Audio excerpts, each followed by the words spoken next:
We begin with an outrageous murder. Violent crime has become a fact of everyday life in this country, and many of us feel powerless to stop it. But tonight you're going to meet a man who proves that one committed person can make a difference. His plan to make our streets safer was born of personal tragedy.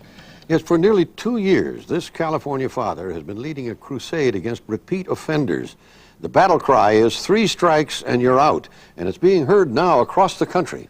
As Tom Jarrell reports, Mike Reynolds is determined to keep a promise he made to himself as he sat at his daughter's deathbed. A funeral for an 18-year-old California girl 2 years ago has inspired a movement to combat crime. From California, we should start with a 3 strikes you're out bill. Let's double the penalty for 2-time felons and put 3-time losers behind bars for life. To New York. In baseball, it's 3 strikes and you're out.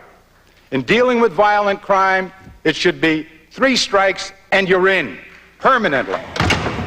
To the U.S. Congress. 3 strikes and you're out. You're in prison for life. Lock it up! It's a scene all too familiar. An attempted robbery, a gunshot, paramedics desperately trying to pump life into a mortally wounded victim. This time it was on June 29, 1992, as a young woman left a trendy restaurant in Fresno, California. At that point, 2 men on a motorcycle came roaring up next to her, and one reached down to grab her purse. She struggled slightly, and the other one pulled out a .357 Magnum out of his waistband, placed it in my daughter's ear, and in full view of the restaurant patrons, he pulled the trigger. The victim might have been just another anonymous number in the records of crime, except for her parents. She was Kimber Reynolds, shown in this home video made at a wedding the day before she was killed. Her father, a professional wedding photographer, made a vow. The kind of people who killed her would not be back on the streets. Kimber was the baby of the family after the Reynolds had had 2 sons. She was the apple of her father's eye, growing up as the kid sister, who after graduation had plans to become a fashion designer. Mom loved her enthusiasm. She was the kind of kid that walked into a room and the whole place lit up. She just had that energy and that drive. And I remember sitting out in the back sometimes and seeing her come through to the backyard and all of her beautiful hair around her, and it just like an aura. The community of Fresno was shocked and saddened. At Kimber's funeral, the church was filled with classmates and grieving parents. One of their finest had been killed, and they didn't understand why. Kimber's father, though still racked by grief, immediately went on a local radio station in a bid to find the 2 men who had shot her from a motorcycle and escaped. The person that did this crime, I'm guessing that they'll probably find that he's been in trouble many times. On the air, he pleaded for tips to help break the case. As a result of that, within probably 48 hours, they were able to locate where one of the men was. That was the shooter. That was the man that shot her. The gunman was identified as Joe Davis, a criminal suspect booked repeatedly with a long history of crime. He was an ex-convict. It turned out the man that shot my daughter had been out less than 3 months. The tip led them to a nearby apartment complex. As police moved in, witnesses say Davis stepped out of that doorway and opened fire. He was cut down in a hail of police bullets and died in this stairwell. A second suspect, an accomplice, was soon in police custody. Unfortunately, these people have given up their dues card in the human race. They're little more than animals. They look like people, but they're not. And the unfortunate thing is they're preying on us. And we have to get them out so the rest of us can go about living our lives. That second ex-convict was quickly cleaned up for his court appearance. 26-year-old Douglas Walker pled guilty, and Mike Reynolds had his one chance to confront him directly. What can be done to undo what has been done? The answer is nothing. Unfortunately, Mr. Walker has shown no remorse. Walker was sentenced to 9 years in prison, the maximum. But the distraught father discovered that with good behavior, he'd be back on the streets in half that time. That's when Reynolds decided the law had to be changed, and he was the one to confront the state legislature. But at the Capitol, there was no mood for a new law, especially one sought by an emotionally distressed parent. Assembly Speaker Willie Brown was among those who opposed it. You cannot absolutely guarantee the safety of every citizen under every set of circumstances. You cannot factor and design laws to deal with people who are totally insane, and seldom, if ever, can you get rational debate on this issue from someone who has been a victim. We tried to legislate it. It was slammed back in our faces. We picked up our marbles and recollected our thoughts and came back with this initiative. So finally, out of anguish, heartbreak, and frustration, 3 Strikes and You're Out was born as a citizens' petition drive to force a public vote on the issue of keeping ex-convicts off the street. California has nearly 120,000 prisoners. 43% of them, nearly 50,000, are in for violent crimes. The current system is like a revolving door, because within 2 years, nearly 60% of the prisoners who are released are rearrested, convicted, and wind up back in prison.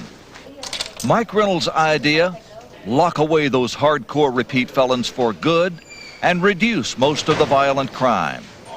Reynolds' proposed law targets second and third-time offenders. On a second conviction for a serious or violent crime, prison sentences would double. A 3rd strike and you're out. Conviction of a 3rd felony would put a criminal behind bars for 25 years or life, whichever is greater. Mike Reynolds faced an uphill battle. He needed 600,000 signatures to get 3 strikes on this year's California ballot. We didn't have any money. People said, there's no way you're going to get this rolling. We went to various support groups. They all said, go 1996. We don't have the extra time or money to do it right now. And I said, no, it can't wait. 3 Strikes and You're Out might have died there, except for a heartbreaking discovery in Petaluma, California. Richard Davis had led police to the body of Polly Klaas. Police say he admitted he had kidnapped her from a slumber party in her own home. He's been charged with her murder and entered a not guilty plea. Adding to the outrage, Davis was an ex-convict with a history of violence. That night at 3 Strikes headquarters in Fresno, people started calling. All of a sudden, the lines lit up. You could hear the emotion in people's voices, the tears. We literally were crying. I mean, it was tough. There was a man who was clutching his 9-year-old daughter. He was so choked up that he couldn't tell me his name and address for me to send him petitions. By the hundreds, requests for petitions poured in, and within days were returned with thousands of signatures, along with checks and cash to mount a statewide campaign. 3 Strikes and You're Out finally had hit a responsive chord. Mike Reynolds was now in hot demand as a speaker. California Governor Pete Wilson embraced the campaign and invited Reynolds in for consultations. Reynolds debated the issue on radio.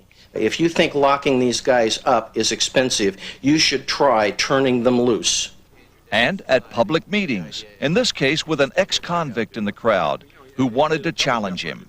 I'm a criminal. I've been a criminal all my life. I've got 17 years in prison. Okay, my bitch-witness deal is I've already paid my debts to society. I already done my time. And now you're going to tell me that, you know, when and if I go back in for another crime, that I get time on that one, and then I get time for time I've already paid society for.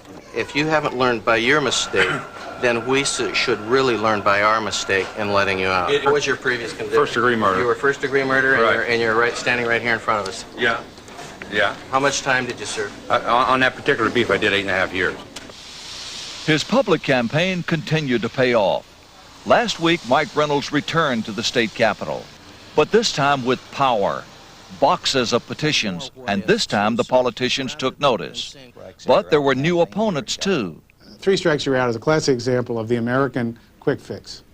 You know, we always think that we can fix it with a pencil. Just write a law and the problem will go away. Feel-good legislation? Oh, absolutely. Dr. Barry Chrisberg of the National Council on Crime and Delinquency says the measure would impoverish the state treasury. The preliminary estimates that I've seen on cost of three strikes you're out are that it would cost a minimum of $2 billion per year to implement this. Within 3 or 4 years, the California prison population, which is about 120,000 people, would double. So the cost would be astronomical. The need for new prisons would be huge. Right. I seriously doubt that California voters would be willing to endorse new taxes to pay for this. You wouldn't fight this initiative then on the basis of it would be too expensive? No. No, I don't think the public cares. I believe the public is of the opinion that Mike Reynolds' daughter's killer ought to be killed twice. I think they have the same attitude about Pollock Klaas's killer. He ought to be killed twice and at whatever cost. Meanwhile, outside the public world of politics, inside the closed walls of Calipatra State Prison, lives Douglas Walker. He served 2 years of his sentence as an accessory to the murder of Kimber Reynolds, the death, you'll recall, which set off the Three Strikes Crusade. Would this proposal, 3 strikes and you're out, had any effect at all on you and your case? No, sir. The night that occurred, I wasn't in no state of mind to, even think about something like that. What was your state of mind? What were you thinking of? What was I thinking of? Well, I wasn't really thinking much of nothing, When it happened, Happened suddenly? It just happened suddenly, yeah. We were just out doing what we do. I mean, that's all I can tell you. There's not a day that goes by I don't feel remorse for what happened to that girl. But, there's nothing I can do to change that. You feel like you can be a productive person outside? I know I can. Law-abiding? Law-abiding. I've only got 3 years to go, 3.5 years to go. There's nothing that can stop me from paroling. I mean, he can't hurt my daughter anymore. But there's others of us that have children. There's others of us that have loved ones. And this man, his whole life, he's only known one thing. When he's on the street, he's doing crime. It's that simple. Lock it up! Tom, the public certainly seems ready for this. And are the obstacles so formidable that this can't come about? The public just wants it. The obstacles, of course, are cost, anywhere from $3 to $5 billion in the state of California, it's estimated. But that doesn't seem to be a factor. This is an emotional tidal wave, and the politicians are latching onto it and saying, let's go with it and see what the cost occurred later. Almost as though the public might think, okay, if it costs more. Right. May be willing to. I understand her heart is still alive. Can Absolutely, you tell us about Hugh. Yes, there's more of a legacy to Kimber Reynolds than this proposed legislation. After she died, her heart was transplanted into a Sacramento woman, and now nearly 2 years later, that lady is doing very well. Thank you, Tom. And stick around. Tom's going to bring us up to date on the Lorena Bobbitt trial later in the program. Thanks, Tom. Next, a story of hope. A dramatic fight to save the life of an unborn child. For the first time, you'll see a fetus undergo surgery.